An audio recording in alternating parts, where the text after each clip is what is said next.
Hola, hola, queridos telespectadores. Siguiendo con esta curiosidad intrínseca y furibunda que nos inunda en este programa, hoy vamos a seguir la pista de un objeto curiosísimo que ha llegado hasta nuestro conocimiento. A ver, ¿puede ser posible que la bandera de Castilla y León no sea un invento moderno, sino que provenga de una existente muy, pero que muy antigua? Espera, para. De verdad, estamos delante del pendón de los comuneros. Así es. Que existe, que es real. Sí. Nunca fue morado de Castilla. El color fue el rojo carmesí. Se dice que la heráldica, que es el león, es el emblema, la insignia heráldica más antigua de toda Europa occidental. Los dos castillos y los dos leones convertidos en bandera siempre han sido el símbolo significativo de Castilla y León. La primera bandera de Castilla y León, ¿alguien sabe de dónde viene? Nuestra sesuda investigación en pos de la primera bandera de Castilla y León, los colores originales, saber de dónde surgió todo esto, nos ha traído nada más y nada menos que hasta Sevilla. Hasta la catedral. Nuestra guía dice que Fernando III, el Santo, trajo hasta aquí la primera bandera que existe y que se conserva. Y yo y este programa os la vamos a enseñar. ¿Qué pasó aquí?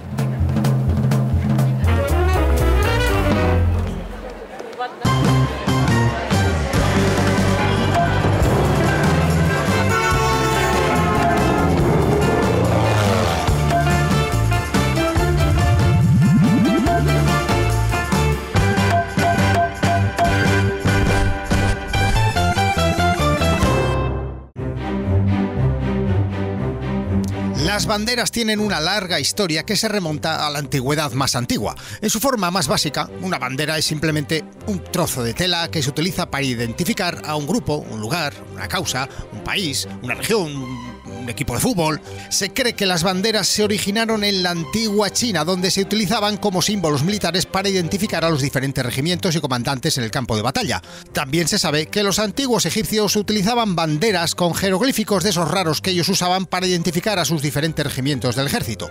En Europa, las banderas se utilizaron por primera vez en la Edad Media como símbolos de los reinos y las casas reales. En la batalla de Hastings en 1066 ya se cuenta que Guillermo el Conquistador llevaba un cacho de trapo que representaba a la casa real normanda. Perdón por lo del cacho de trapo. Aunque la bandera más antigua conocida de la que se tiene registro es la bandera de Ur, que se cree que se utilizó en la antigua ciudad-estado de Ur, en la actual Irak, alrededor del año 2600 a.C. Estaba hecha de lana y medía aproximadamente 1,80 metros de largo por 1,50 metros de ancho. Esta bandera se conserva actualmente. Ya sabéis, una cosa más, pero ¿y nuestra primera bandera? ¿Existirá una reliquia como la de Ur aquí en Castilla y León?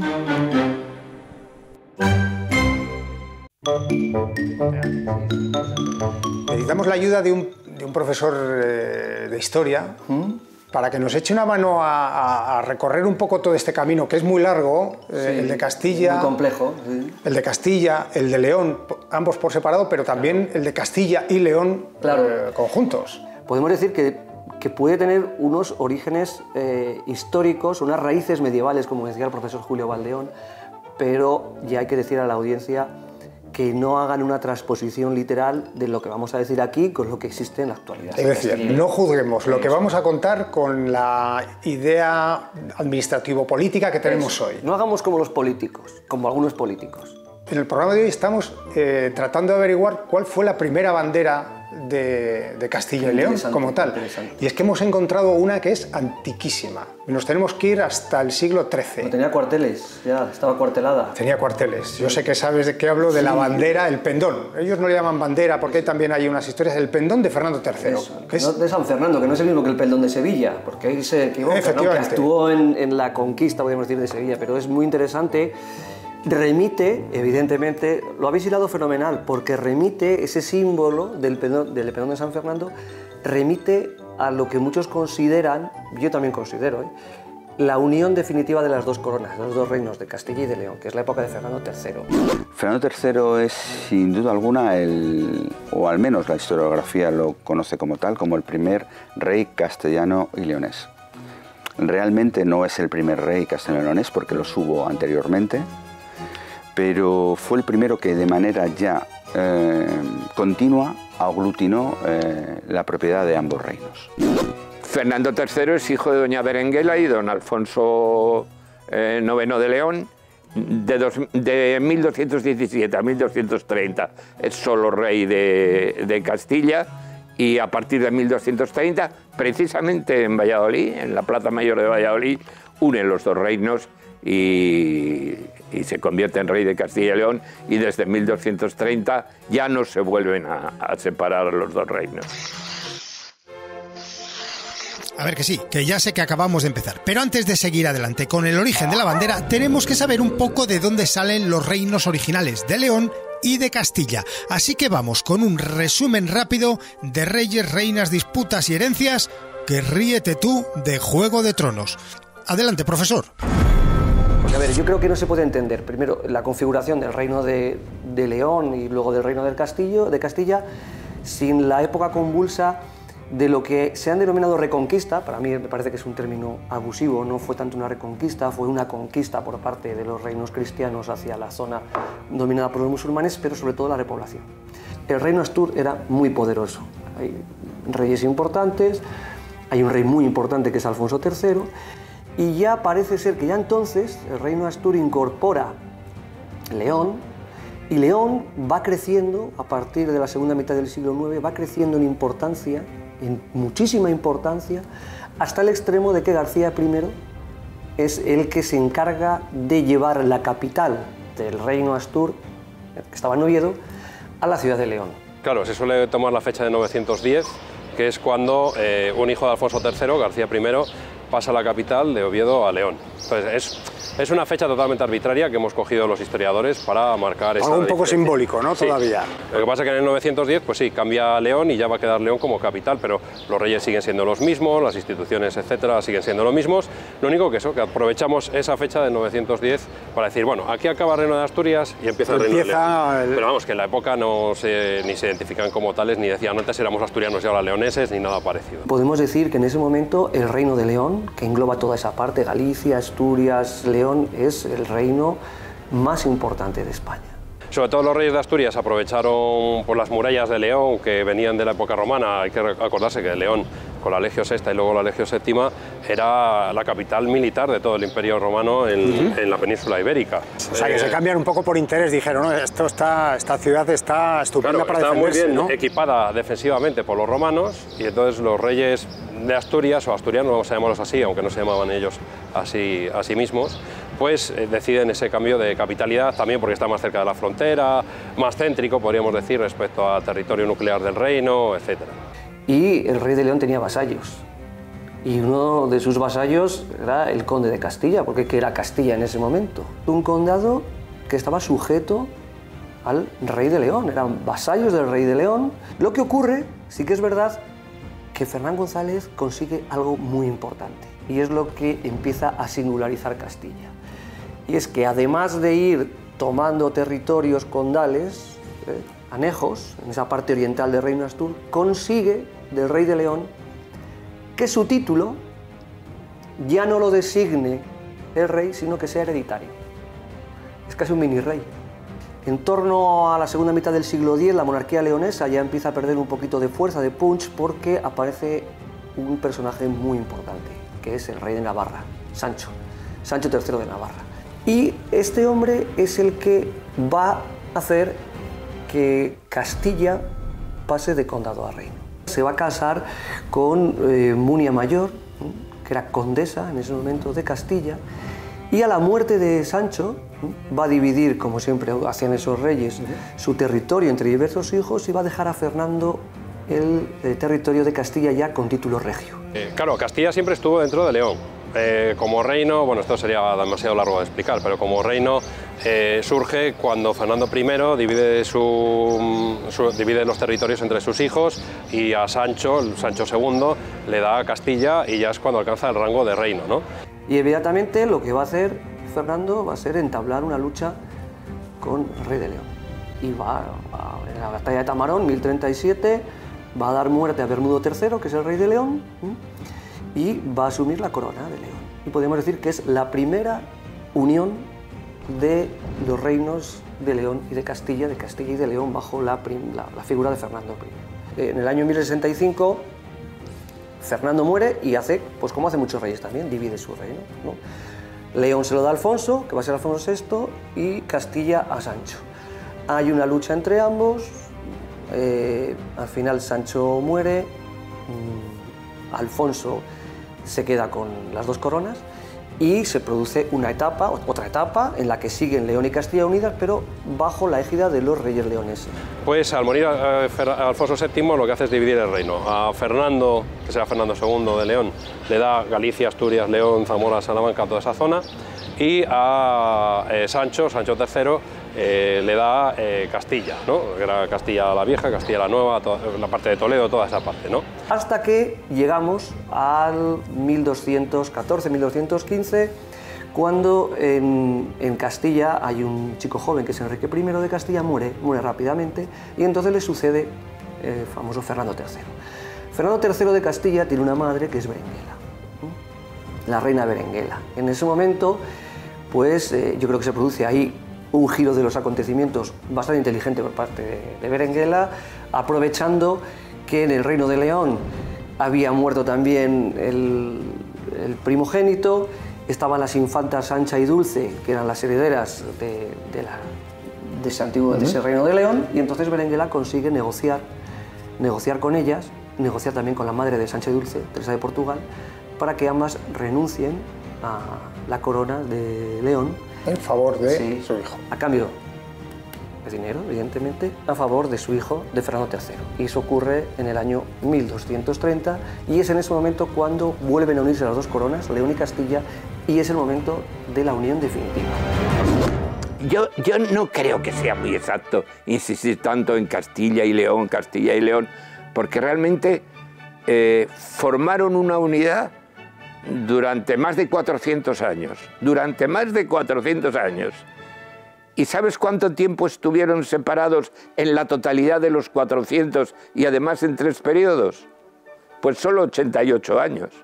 O sea, en términos históricos, que sobre 400 años que formaron la misma unidad, 3 veces, y en total de esas 3 veces no llegaron a 88, estuvieran separados, pues me parece inapreciable. Desde el punto de vista de la historia, eso es inapreciable. Bueno, pues después de esta exhibición genealógica y monárquica, vamos a lo que nos interesa, las banderas. ¿Cuándo surgen esos emblemas del castillo y el del león? León sigue con el símbolo, como es lógico, porque es un símbolo parlante. Legione en latín, leone suena muy parecido, entonces era lógico ese juego de palabras y que adoptara el león. Claro, una vez que se parte el imperio leonés de Alfonso VII, pues León se queda con el león, como es lógico. Lógicamente. Pero Castilla no tiene símbolo y al principio usan simplemente una cruz. Se dice que tenemos ahí detrás el escudo, que la heráldica, que es el león, es el emblema, la insignia heráldica más antigua de toda Europa occidental, casi podríamos decir del mundo conocido. Porque... Bueno, eso requeriría una investigación en profundidad, pero vamos, es un poco lo que apuntan los datos que tenemos. Lo primero que hay que decir es que la heráldica, o sea, lo que es vamos a llamarlo así, la ciencia la simbología de los escudos, esta, sí. y que va a dar lugar también a la vexilología, que es la que estudia los pendones, las banderas, etcétera, nace a mediados del siglo XII después de Cristo. Entonces, antes no se puede hablar de heráldica. No había, ningún rey tenía un símbolo que usara él para su dinastía, ni para símbolo de su reino, ni nada. Todo eso empieza a mediados del siglo XII. En el caso de León tenemos noticias y monedas del rey o emperador Alfonso VII, que precisamente acaba su reinado cuando muere en 1157, es decir, cubre desde 1126 hasta 1157, la primera mitad del siglo XII, y ya él, en sus crónicas, en el Cantar de Almería y tal, describen que lleva un león sobre sus armas y en sus estandartes. En el mundo occidental, la primera vez que se utiliza un elemento de estas características fue por el hermano de Ricardo Corazón de León, el famoso rey inglés, pero sí que es verdad que es un poquito posterior a que lo incorporara nuestro Alfonso VII. Técnicamente hablando, por tanto, sí podemos considerarlo como el primer o más antiguo en el mundo occidental elemento real o elemento de heráldica relacionada con un rey. Y sí, en el caso de León, de manera permanente, el reino de León está representado con este famoso león, que unas veces, como bien sabes, está unas veces mirando a la izquierda y otras veces a la derecha. ¿Cómo es? ¿Cómo es en realidad? Porque hay muchas fórmulas. Claro, lo importante en la preheráldica no era tanto cómo se hacía el símbolo, sino el símbolo en sí. ¿No? Entonces, en la Edad Media les gustaba mucho adaptar el símbolo al marco. Entonces, por ejemplo, el caso del emblema del león, si el marco era rectangular, pues lo hacen pasante, es decir, horizontal, con una pata levantada, un león casi a 3 patas, podríamos decir, ¿no? Para que ocupe el máximo campo posible, porque en la Edad Media había una norma estética que era el horror vacui, que era que no podían dejar nada en blanco, tenían que ocuparlo todo lo que podían, ¿no? Entonces, si el marco era rectangular, como digo, un león pasante. Por ejemplo, las monedas también, que son redondas, ahí se adapta muy bien y tal. Pero si el marco era vertical, como puede ser un escudo, sí, sí. Ese león pasante lo pinas, como decimos en león, lo pones de pie y entonces te queda un león rampante. Sobre solo una pata, la otra levantada, una pata trasera en el suelo, la otra levantada y las otras dos en gesto amenazante. Entonces, ya en la época de Alfonso VII, en las monedas tenemos ejemplos de los dos, de leones pasantes y de leones rampantes. Y así es durante todo el siglo XII y parte del XIII. Dependiendo de dónde se emplea, se hace o pasante o se hace rampante. Ajá. Hay una leyenda, ¿no? Hay una leyenda que dice que fue don Pelayo, como luchó contra un león y dio muerte al león, ya utilizó para sus estandartes la figura del león. Eso es una leyenda. Y por el lado castellano se dice que fue Fernán González, el gran conde independentista, entre comillas, el que utiliza el castillo, ¿no? ¿Por qué el castillo? Mira, yo creo que es muy curioso. Cuando los musulmanes querían entrar a estas tierras del norte, lo hacían a través del Ebro. Venían por el Ebro, ¿no? Por la zona del Ebro. Entonces iban directamente hacia Castilla.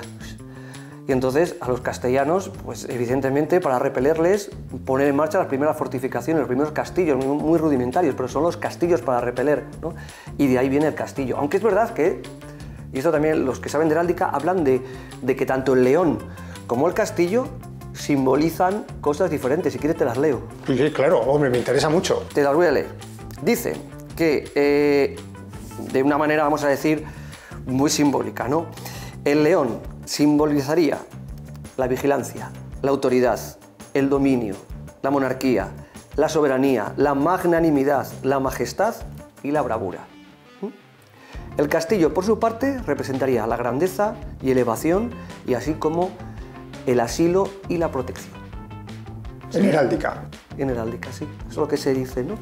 Empieza a aparecer el león hacia el siglo XI y el castillo, pues cuando el condado se convierte en reino y hay que diferenciarlo, empiezan a poner un castillo también, porque ya sabéis que el nombre de castillo en realidad parece ser como tantas cosas en la historia, siempre hay que decir parece ser, que es una denominación musulmana, tierra de castillos, ¿no? Y entonces empiezan a aparecer separados. El castillo el león, que era de un color púrpura, aunque de hecho siempre a lo largo de toda la historia ha sido rojo, ha sido de gules, y últimamente acabamos en el escudo de España actual, se le vuelve a poner de color púrpura. Por cierto, sí que quiero decir que el color púrpura es un color cárdeno oscuro, y sin embargo veo muchos escudos de España o de Castilla y León con un león violeta que parece casi la pantera rosa. No, es un color púrpura oscuro. Vamos a hablar de los colores. Necesito que, si podemos, arrojar un poco de luz en los famosos colores de la bandera de Castilla y León. Porque vamos a hablar de los colores de verdad. Vamos. Los colores de verdad, el morado no es. Cuando se habla del morado de Castilla, y entre quienes, como bien has señalado tú, liberales, románticos, republicanos, pues queriendo ensalzar el valor histórico de Castilla, confunden los colores y popularizan el famoso morado de Castilla. Nunca fue morado de Castilla. El color fue el rojo carmesí. Parece ser que ese fue el que llevaron los comuneros. Lo que pasa que es que luego hay muchas incongruencias a la hora de buscar la causa por la cual del rojo carmesí se pasa a la confusión del morado.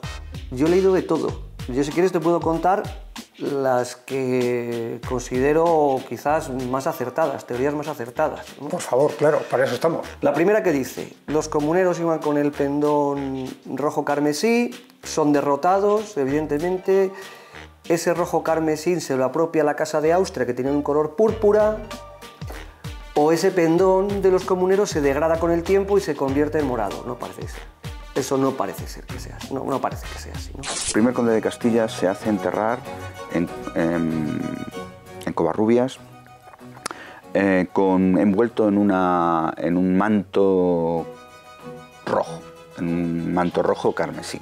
Y desde entonces siempre se ha identificado este color como el símbolo claro del Reino de Castilla.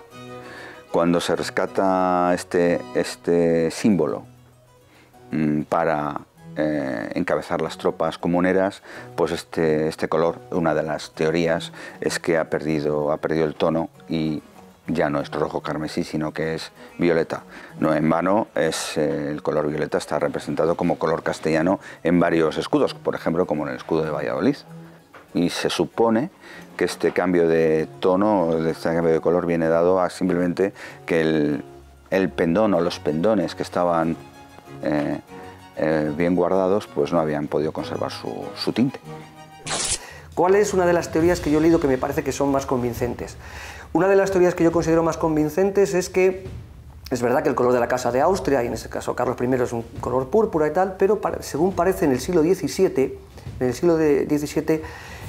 había una necesidad de crear como una especie de guardia nacional, de guardia propia, y en ese momento el rey, que era Felipe IV, crea como una especie de tercio, de tercio morado. Se llama el tercio morado viejo, que iba de morado. ¿Vale? Felipe V posteriormente cambia los tercios y los denomina regimientos. Y ese tercio morado viejo se llama Regimiento de Infantería de Castilla, color morado también, ¿vale? Y el pueblo llano, que en estas cosas es muy inteligente, es decir, Regimiento de Infantería de Castilla, pues no le parecía bien, dice, estos son los morados de Castilla. Y entonces pasa a ser Castilla identificada con el color morado. Yo eso lo he leído, me parece una teoría convincente, y luego incluso ya en los años 40 del siglo XIX, la reina Isabel II cambia incluso el color, a veces el color antiguo, color rojo de la enseña nacional, por el morado, ¿no? Pero antes, y esto es muy importante, hay una sociedad secreta, años 1820, en el trienio constitucional, en plena lucha liberal contra el absolutismo, contra Fernando VII, hay una sociedad secreta que se llama la Sociedad de los Caballeros Comuneros, 1820, que es muy interesante. No confundamos, por favor, con los comuneros de origen, que estamos hablando de 3 siglos después. Claro, que estamos hablando de 1820, pero fíjate, estos caballeros comuneros de 1820 lo que hacen es encontrar el antepasado histórico de los comuneros como luchadores por la libertad para apropiárselo, porque ellos se consideran luchadores por la libertad contra el absolutismo de Fernando VII. Y entonces ellos enarbolan el color morado como color también de los comuneros.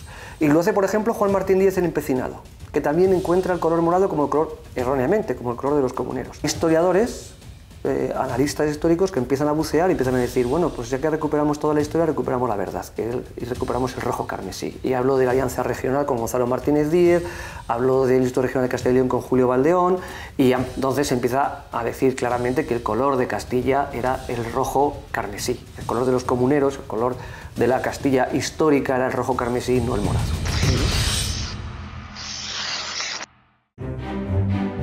Llegados a este punto, ya vamos teniendo varios conceptos claros respecto a nuestros orígenes y, por ende, de los símbolos que nos representan. Que el símbolo de león, por ejemplo, como emblema del reino, podemos considerarlo como la primera enseña heráldica de Occidente, por delante de los leones ingleses y la flor de lis francesa. Ahí es nada. Que el castillo y lo de Castilla nos viene de los musulmanes que luchaban en esa frontera y que así nos bautizaron. Que lo del morado va a ser que es una invención muy posterior y que el color de verdad que nos representa es un rojo carmesí. Y por último, que el personaje principal del programa de hoy, Fernando III, fue el unificador definitivo de ambos reinos, el de León y el de Castilla, ya por 1230. Teniendo esto claro, hagamos una pausa para continuar después buscando las banderas más antiguas y emblemáticas que tengamos por acá. Ojo, que alguna sorpresa nos queda todavía.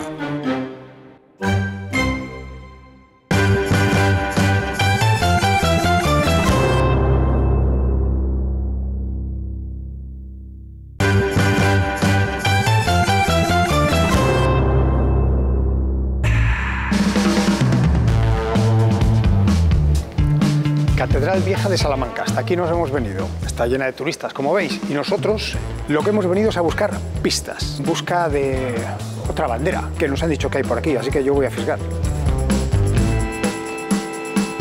Aquí. Don Raúl Benito, ¿cómo estás? Bienvenidos. Muchas gracias por recibirnos. Nada, aquí. Gracias a vosotros por venir. Esto es lo que queríamos ver. Muy bien. Pues aquí Madre mía, ¿qué tenemos aquí? ¿Qué tenemos aquí? Pues aquí tenemos el pendón de los comuneros, que fue utilizado pues, en la batalla de Villalar, como sabéis. Espera, para. De verdad, estamos delante del pendón de los comuneros. Así es, así es. Que existe, que es real. Sí, efectivamente. Se encontraba en muy mal estado y fue restaurado en el año 1999. Y bueno, pues se pudo por lo menos componer de nuevo la pieza por completo porque estaba bastante deteriorado. Por el interés lo vuelvo a repetir. Tenemos delante el pendón de los comuneros que estuvo en la batalla de Villalar, 1521. ¿Cuántos castellanos y leoneses crees tú que saben que esto existe y que está aquí en la Catedral de Salamanca? Pues a lo mejor no muchos, incluso salmantinos que no lo sepan, pues bueno, que aprovechen esta buena comunicación para reconocer y saber que está aquí el pendón de los comuneros, efectivamente, hace 500 años que está aquí.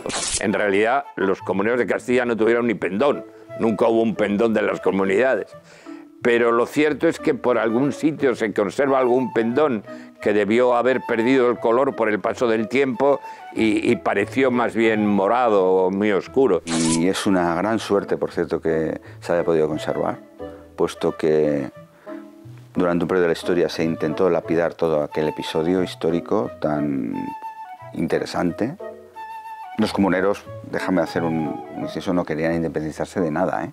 No estamos hablando de que lo que querían fundamentalmente es que el rey respetara los derechos a los que tenía las Cortes. O sea, el rey tenía que respetar las decisiones que se decidían en las Cortes, que en definitiva eran los del rey, pero tenían que estar refrendadas por las Cortes. Te iba a preguntar un poco por eso. Sí. ¿Esto cómo llega aquí? ¿Cómo se conserva una bandera que ha estado en una batalla?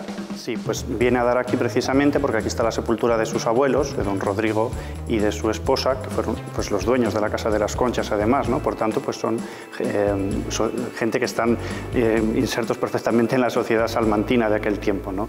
Y entonces, pues viene a dar aquí precisamente por esa razón. La verdad es que hay que tener en cuenta también la importancia que esta pieza tenía, ¿no? Directamente, porque era la representación de ese grupo, ¿no? de esa parte que querían representar, que estaban presentes en esa batalla.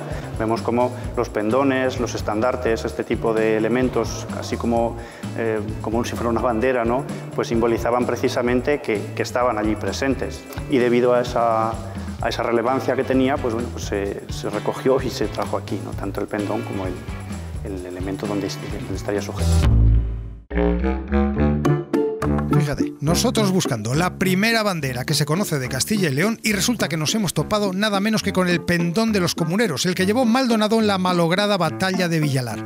Ya que estamos, pues vamos a indagar un poco más, los símbolos que porta, su color real, a ver si nos arroja un poco más de luz. ¿Qué se puede ver de lo que hay grafiado dentro del pendón, de la bandera? Sí, se ven muy bien, ¿no? Algunos elementos como pueden ser las flores de lis, ¿no? Estas 5 flores de lis que forman parte de la primera parte del pendón, coronado además por ese escudo y las borlas que rodean a modo de decoración y que formaban parte precisamente de esos símbolos heráldicos.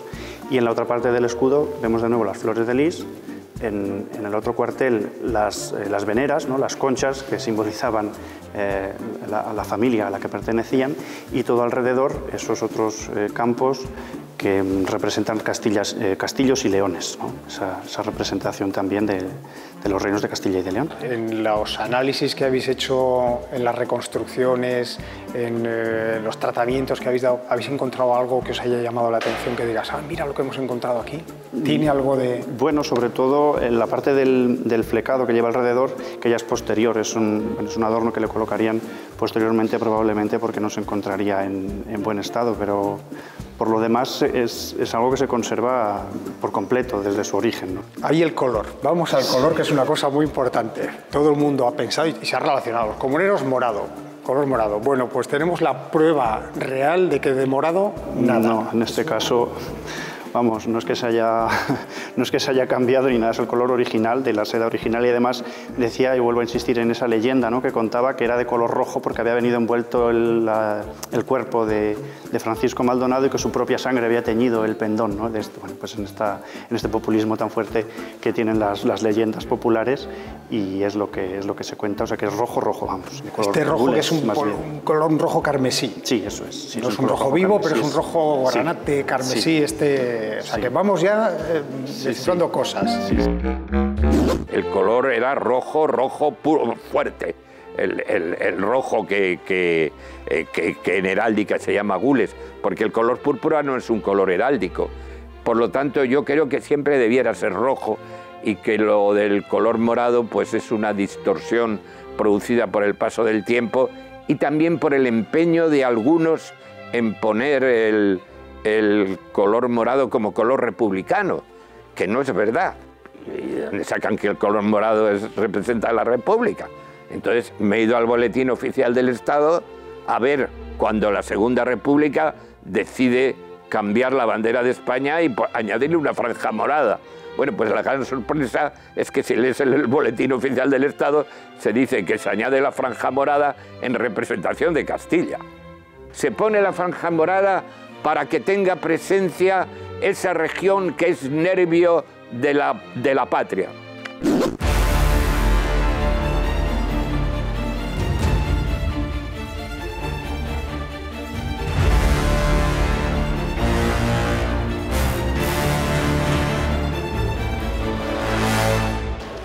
Don Antonio, vamos a descubrir una cosa que es, a mí me parece casi mágica, de verdad, casi mágica, porque yo creo que habrá muy poquitos.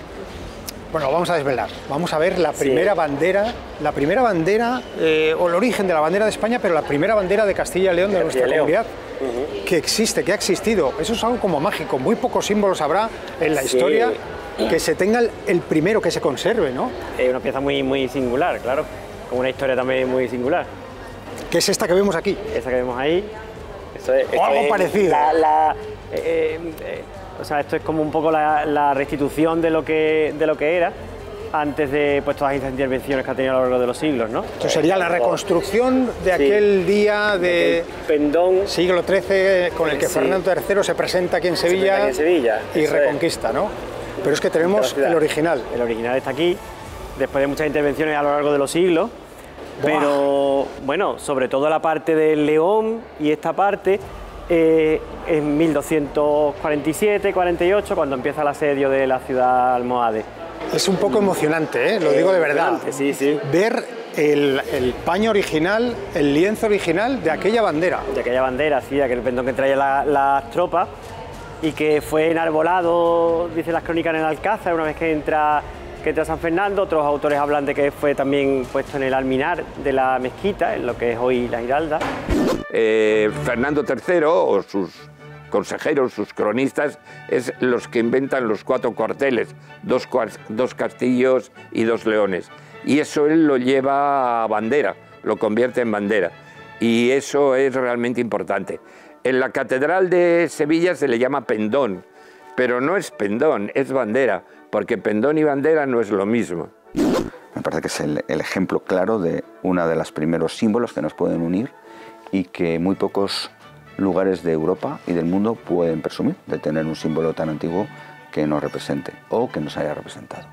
¿Cómo llega esto a Sevilla? Bueno, viene con las tropas de Fernando III, que están en la Reconquista, ¿no? Y el asedio de la ciudad empieza en 1247, Fernando III entra en Sevilla el 23 de noviembre de 1248 y entra con esto que es un símbolo, ¿no? Porque es la entrada un poco pues claro, como el símbolo de Castilla y de León que entra en la ciudad recién conquistada a los almohades, a los musulmanes. Tiene un alto valor simbólico, claro, porque además estamos en la catedral que se asienta sobre lo que era la mezquita, Aljama, y que desde 1248 que San Fernando entra en la ciudad hasta 1400, 1401, la propia mezquita es lo que está funcionando de catedral. La mezquita se consagra como catedral de Santa María. Y es donde ondean aquel día. Aquí, y desde entonces, digamos, pues está aquí esta pieza. ¿Cómo se queda esto en Sevilla? Alguien se preguntará, hombre, es la bandera de Castilla y León, podríamos hacerla. Porque se queda porque aquí se queda con aquí el Sevilla, rey. Fernando III es... muere en Sevilla y sigue aquí sus restos, su cuerpo incorrupto, está aquí en la capilla real de la catedral, que se abre, está en una urna que se abre se abre 4 veces al año y se queda claro, porque es una pieza vinculada totalmente a Fernando III y se queda aquí con él. La santidad de Fernando III del escuela me sonreía, ¿no? Porque evidentemente era un gran político, pero fue declarado santo en el siglo XVII. Evidentemente Fernando III se convirtió en santo como algún otro personaje de esa época histórica, bueno, pues un poco en homenaje a los esfuerzos de la corona hispánica por combatir al hereje, ¿no? Así nos ha ido. Pero bueno, sí fue, en ese sentido, sí fue canonizado, fue por esta razón, sobre todo por la conquista de Sevilla. Te puedo preguntar, supongo que lo tendréis estudiado, ¿cómo está elaborada, con qué materiales, cómo se hizo en su día? Son sedas, es un tafetán de sedas.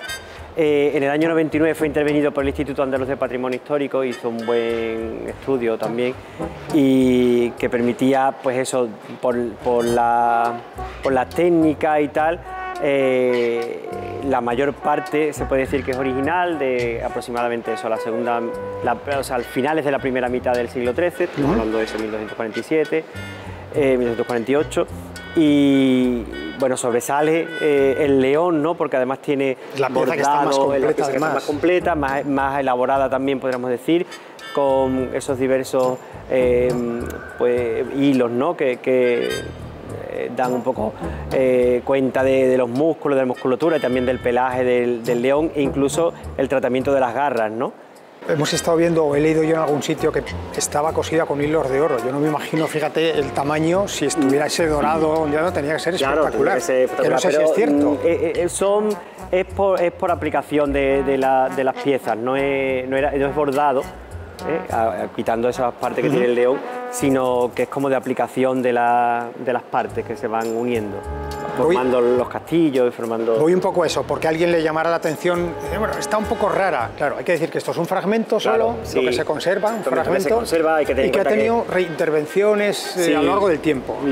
Y ya digo, esto se usaba al menos 2 veces al año, el aniversario de la conquista, el 23 de noviembre, también para la fiesta de San Fernando, a partir de su canonización, el 30 de mayo, y se enarbolaba y tal, entonces bueno, pues eso hacía también que se estropeara, ¿no? De alguna manera ya no se usa esta, aunque se sigue llevando el pendón tanto el 23 de noviembre como el 30 de mayo, pero no el original. Una copia que se hizo pues cuando se restauró.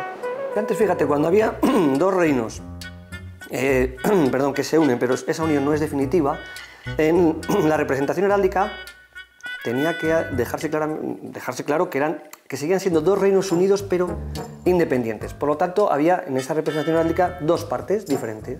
Una mitad de una bandera y otra mitad de otra bandera. Pero cuando 2 reinos se unían y la unión ya era definitiva, habría 4 cuarteles en los que se iban alternando las armas de cada reino para hacer ver que estaban mezclados. Y ese es el origen de la bandera, del pendón, del símbolo cuartelado de Castilla y León, alternando los leones y los castillos. ¿Estos colores se sabe si son los originales que traía la bandera o pueden ser muy aproximados? Esta especie de rojo rosa sí es el un carmesí, original, ¿no? Carmesí, eso sí es original. Sí. O sea, que el carmesí podemos decir que es el color original con el que Fernando III... No todas las partes, pero por ejemplo, aquella de en medio, algunas partes sí son más originales y es el color. ¿Hay una representación más o menos... canónica? Sí. ¿De cómo debía ser el león? A ver, con el transcurso del tiempo, o sea, yo los tengo analizados porque la tesis, y alguna de las que acabo de publicar, tengo cientos y cientos de leones medievales analizados, etc. Digamos que el león canónico en sí, pues sí, sería un león púrpura, linguado y uñado. Hay gente que dice de gules, porque es un uso que se usaba bastante en Europa, pero yo los que tengo vistos aquí, nunca he visto que le pintara las uñas de rojo, jamás, que gules es el color rojo. Pero bueno, en cualquier caso, un león armado, es decir, con uñas, linguado, mirando hacia la izquierda, rampante, y vuelvo a decir, de color púrpura. Eso está claro desde el principio, las primeras representaciones pictóricas del león, que es en época de Fernando II, el hijo de Alfonso VII, y también de Alfonso IX, queda clarísimo que es un león púrpura, y de fondo el color blanco, lo que se llama en heráldica plata, el campo plata, de plata, que es el color blanco, o como mucho un gris un poco oscuro. Correcto. Entonces ya sabemos cómo era la bandera original de Fernando III. El profesor Chao nos dice cómo debe de ir el león. Entonces, ¿es de aquí de donde tomó sus referencias la actual bandera de Castilla y León? Me alegro que me hagas esa pregunta. Bueno, pues yo fui el secretario general de la preautonomía. En aquella época no había presidencia y vicepresidencia, sino presidente y secretario general. Y había muchas dudas sobre si Castilla y León debería tener bandera o pendón. De hecho, lo que no sabe nadie es que si se lee el estatuto de la Comunidad Autónoma de Castilla y León, se dice que los símbolos de Castilla y León son una la bandera y otra el pendón. Lo que pasa es que el pendón ni lo sabe nadie, ni se utiliza, ni le he visto utilizar jamás. Porque la gente se piensa, llegó Fernando III y creó el cuartelado de Castillos y Leones y ya todo Castillos y Leones. No es tan fácil las cosas. No, porque Fernando III solo usó los Castillos y los Leones, el cuartelado que lo creó, de Castillos y Leones, en los sellos de cera. Y que yo recuerde, solo quedan 7 ejemplares de esos sellos de cera. Que eran Castillos y Leones, los leones todavía medio pasantes, no del todo rampantes, y ya os digo, se conservan poquísimos ejemplares, y lo que sí que demuestra es que no lo usó de una forma generalizada. Luego la otra cosa que se conserva pues es la bandera que está ahí en Sevilla, de cuando conquista Sevilla, parece de una bandera que está muy deteriorada, se ha recompuesto más o menos como se pensaba, pero falta un león, no está muy claro. Falta toda la parte inferior. Que han pasado casi 800 años y entonces... demasiado bien nos ha llegado. Exactamente, bastante raro es que nos haya llegado, ¿no? Entonces lo que digo, el que ya sí va a usar los Castillos y Leones y los va a poner hasta en la sopa, va a ser el hijo de Fernando III, que es Alfonso X el Sabio. Que al principio de su reinado tampoco, en los signos rodados ponía una cruz y no se atrevía a dibujar Castillos y Leones, ya es sobre todo la segunda mitad de su reinado, cuando ya, ahora sí, mete Castillos y Leones en todas partes. Hay que ver los códices de las partidas y todas las obras de Alfonso X el Sabio, usa Castillos y Leones, sale siempre con el sobreveste lleno de Castillos y Leones, todas sus obras, castillos por un lado, leones por otro, o sea, sale por todas partes. Pero lo cierto es que finalmente primó la verdad histórica. Y la verdad histórica es que lo que siempre ha simbolizado a Castilla y a León como reino eran los 2 castillos y los 2 leones. El escudo de Castilla y León y los ingredientes de esa bandera están representados en lugares tan increíbles como la silla donde ha sido coronado el famoso Carlos III de Inglaterra. Tiene que ver con una alianza matrimonial que hubo entre un rey inglés y una hija de un rey castellano, ¿no? Hoy día se entronizan a los reyes en esa silla que tiene debajo del asiento representado claramente el escudo de Castilla y León. Pues casi lo tenemos todo. Podemos decir que la bandera actual, la que tenemos ahora mismo... La que tenemos en Castilla y León, sí, porque tiene el rojo carmesí. A pesar tenemos 2 insignias, ¿no? Que es la bandera y el pendón. Claro. Y tenemos los... Hablo de la bandera de Castilla y León respecto de esa que nosotros veníamos buscando, que es la primera que tenemos. Podía asemejarse. Con todo lo que ha pasado por el camino. Puede asemejarse. Si quieres podemos acabar, que puede ser también bonito, ya que hemos hablado del rojo. Claro. Y vamos a hablar ya. Mira el blanco. Háblame de los colores del león, sobre todo. Claro. El blanco parece que hay un... Podemos hablar de lo que simboliza, según los expertos en heráldica. Dime. Te lo cuento. El rojo, fortaleza, victoria, osadía, alteza y astucia. El blanco, pureza, integridad, obediencia, firmeza, vigilancia, elocuencia y vencimiento. Todo eso lo tenemos en nuestra bandera, para que luego digan que somos como somos, ¿no? A buen sitio hemos llegado, además. Casi lo tenemos resuelto. Gracias, Enrique. Muchas gracias.